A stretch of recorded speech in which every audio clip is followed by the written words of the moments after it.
इतिहास में ना कुछ कहानियां बड़ी कमाल की होती हैं। इतनी नाटकीय कि लगता है जैसे कोई फिल्म चल रही हो।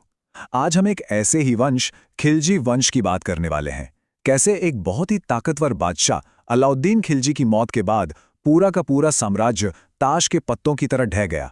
चलिए समझते हैं इस तेज और अचानक पतन की कहानी को। उस जमाने को समझने के लिए ना उस दौर के ही एक बड़े शायर अमीर खुसरो की एक लाइन ही काफी है।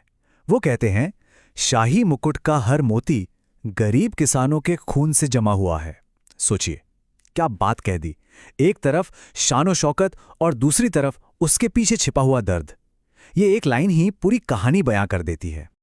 तो इस कहानी को हम 5 हिस्सों में समझेंगे। सबसे पहले देखेंगे सल्तनत का वो शिखर वाला दौर, फिर बात करेंगे कला और कल्चर की। उसके बाद देखेंगे कि ये वंश बिखरना कैसे शुरू हुआ, मुबारक शाह का दौर कैसा था, और आखिर में वो फाइनल तख्ता पलट जिसने खिलजी वंश का नामो निशान मिटा दिया। तो चलिए कहानी शुरू करते हैं। बात उस वक्त की है जब दिल्ली सल्तनत अपने पीक पर थी, मतलब अलाउद्दीन खिलजी का दौर। अलाउद्दीन की पावर का राज क्या था?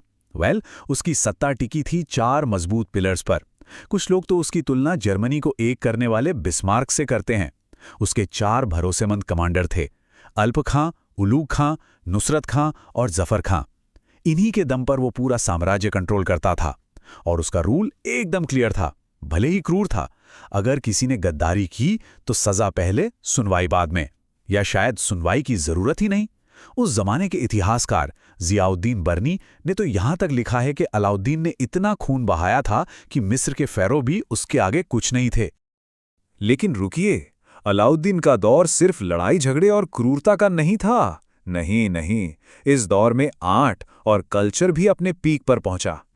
जैसे कि दिल्ली में कुतुब मीनार कॉम्प्लेक्स में बना ये अलाई दरवाज़ा, ये खिलजी आर्किटेक्चरी की सबसे बड़ी निशानियों में से एक है। इसे अलाउद्दीन ने ही बनवाया था, और ये उस वक्त की जो अर्ली टर्किश आर्ट थी ना, उसका एक बेहतरीन नमूना है। और इसकी अहमियत का अंदाज़ा आप इस बात से लगाइए कि मशहूर हिस्टोरियन मार्शल ने इसे क्या कहा। उन्होंने कहा कि अलाई दरवाज़ा इस्लामी आर्किटेक्चर के खजाने का सबसे खूबसूरत हीरा है। मतलब सबसे खूबसूरत हीरा। इससे पता चलता है कि उस जमाने का आर्ट कितना रिफाइंड था। और अमीरी का क्या कहना, उस दौर की दौलत का अंदाज़ा आप बस दरबार में इस्तेमाल होने वाले कपड़ों के नाम से लगा सकते हैं। तस्बीह, तबरेज़, कंज माबरी, और एक था खुज्जे दिल्ली। ये सिर्फ कपड़े नहीं थे, ये तो पावर और बेशुमार दौलत के सिंबल थे। खासतौर पे खुज्जे दिल्ली, जो दिल्ली में ही बनता था, एक बहुत ही कीमती सिल्क का कपड़ा।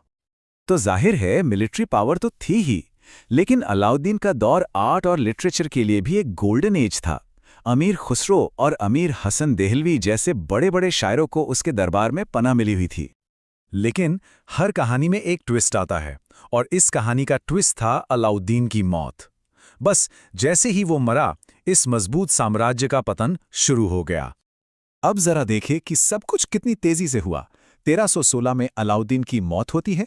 फौरन उसका वफादार मलिक काफूर उसके छोटे से बेटे शहाबुद्दीन उमर को गद्दी पर बिठा देता है, एक कठपुतली की तरह। लेकिन कुछ ही हफ्तों के अंदर अलाउद्दीन का दूसरा बेटा मुबारक खिलजी आता है, काफूर को मरवा देता है और खुद सुल्तान बन बैठता है। मतलब एक ही साल में 3 रूलर्स। ये तो पूरी तरह से केओस था। और मुबारक शाह के आने से कहानी पूरी तरह से पलट जाती है। उसका राज करने का तरीका अपने पिता से एकदम उल्टा था। ये कंपैरिजन देखिए, सब कुछ साफ हो जाएगा। बाप अलाउद्दीन खिलजी, जिसने बाजार पर इतना सख्त कंट्रोल रखा। बेटे मुबारक शाह ने आते ही वो सारे कड़े कानून खत्म कर दिए। अलाउद्दीन ने अपने कमांडरों के दम पर राज किया। मुबारक ने तो उसके सबसे बड़े जनरल मलिक काफूर को ही मरवा डाला। और टाइटल देखिए, बाप खुद को कहता था दूसरा सिकंदर, मतलब द सेकंड अलेक्जेंडर, और बेटा उसने खुद को ईश्वर का खलीफा या खलीफतुल्लाह घोषित कर दिया। मतलब एम्बिशन का लेवल ही अलग था। मुबारक शाह का राज बड़ा अजीब था।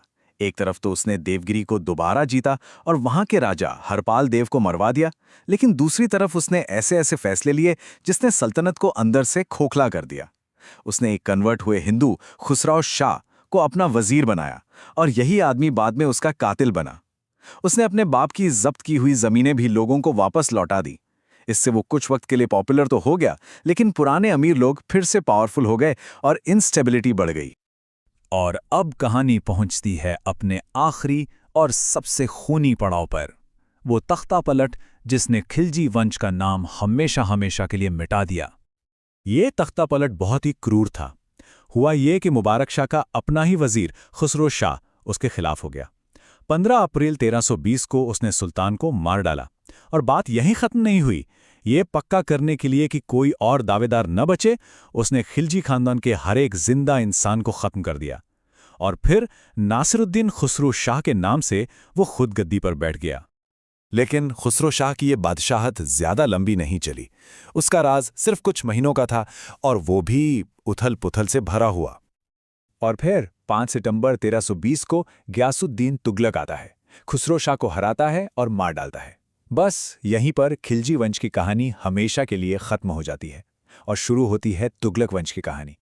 पूरी कहानी का निचोड़ अगर समझना हो ना, तो बस इन 3 टाइटल्स को देख लीजिए। पहले अलाउद्दीन, जो खुद को कहता था सिकंदर सानी, मतलब दूसरा सिकंदर, जो पूरी दुनिया जीतना चाहता था। फिर उसका बेटा मुबारक शाह, जो बना खलीफतुल्लाह, मतलब ईश्वर का खलीफा, जो खुद को भगवान से जोड़ रहा था। और आखिर में खुसरो शाह, जो बना पैगंबर का सेनापति, यानी धर्म के नाम पर अपनी सत्ता को जायज़ ठहराने की कोशिश। ये सिर्फ टाइटल्स नहीं है, ये दिखाते हैं कि कैसे पावर का नेचर बदल रहा था और डेस्परेशन बढ़ रही थी। तो आखिर में एक सवाल तो बनता है कि एक वंश जिसे बनाने में दशकों लगे, जिसके पास इतनी ताकत और दौलत थी, वो 5 साल से भी कम में पूरी तरह से कैसे ढह सकता है? ये सवाल हमें सोचने पर मजबूर करता है। पावर, लेगेसी और इस बात पर कि बड़े-बड़े साम्राज्य कितने नाजुक हो सकते हैं।